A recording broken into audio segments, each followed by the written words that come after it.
One of the points raised by the proposition is it discussed the illogic of designing laws without seeking to minimize waste. So the question raised from that is, who determines what is waste? Is it the utility monster? To a man in good health, it would seem wasteful to pay taxes that might eventually go to, say, Medicare. It'd be more efficient to simply pay for your own health care. But regardless of whether or not you agree or disagree with that, it would follow logically that we should avoid paying any taxes except for the projects from which we will directly benefit. After all, man is a rational maximizer of his own utility, not those of others. And this seems to be at odds with counting every person's happiness equally. On the one hand, you have unwillingly forcing people to pay their taxes, versus the other hand, say in the case of the Medicare, you have someone who's unable to simply provide for themselves. So either way, you're depriving someone of their happiness in the effort to pursue efficiency. One of the statements made by the proposition, which is somewhat concerning, is that efficiency is achieved when the resources are allocated to the people who desire them most. In the case of rape simulating efficiency, I'm not sure if rape was designed to pursue efficiency, or the law prohibiting rape was designed to pursue efficiency, but it would follow that if the person, say for this sake, the man desires rape more than the woman desires no rape, then according to the law of economic efficiency, you'd have no harm, no foul. That it's all fair game. After all, abolishing slavery was an inefficient action. This is just another case in which the law of economic efficiency just comes to reality in a simply repugnant manner. Thank you. Okay. Where was that? Okay.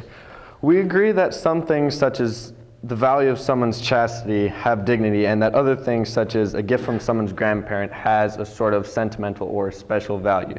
We're not saying that monetary value is the only thing that has to deal with efficiency.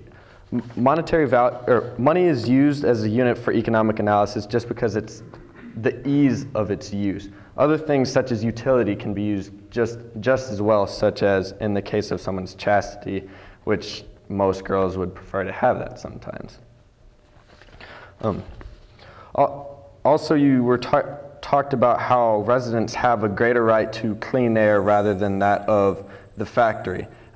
I disagree, because if you say that people have a right to an absolute right to completely clean air, then there can be no dirty air. And that means there can be no pollution whatsoever, which means we cannot drive cars, we can't have power plants to fuel the electricity that runs this building. We can't have things of that manner. Society is much better off by the existence of electricity, and unfortunately we can see how people care about living near polluting factories by comparing the price of land to those near factories that do not pollute near as much or not near a factory. And from the perspective of society as a whole, people definitely do not have an absolute right to be free from pollution, because then what about people who don't mind the pollution and things of that manner?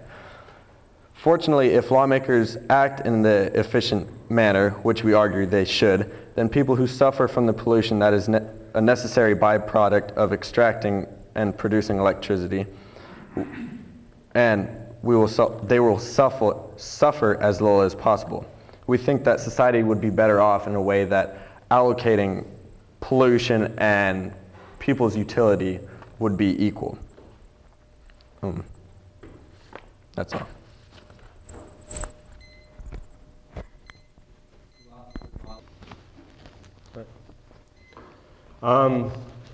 So I'd like to start with that we don't think that efficiency should all be lost.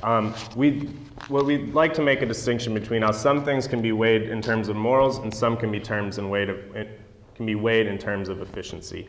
If our courts are going to have to focus on one thing and have that be the overarching thing, we think that morals would be much more important. If they focus on morality, then when a certain case comes across where efficiency is the primary focus, they're able to apply efficiency to that specific case, and it's able to be carried out effectively. However, it doesn't work as well in the converse.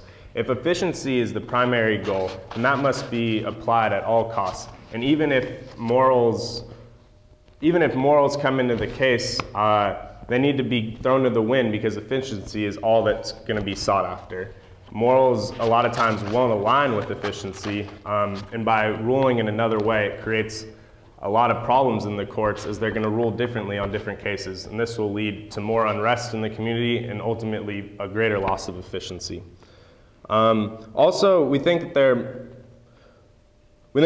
to strive for, there are many instances where it can be seen that efficiency does not apply at all. For example, the abolition of slavery, unfortunately, wasn't very efficient for the United States. However, that's clearly, the ultimately right decision. There are many things, such as the right to freedom, which should never be compromised.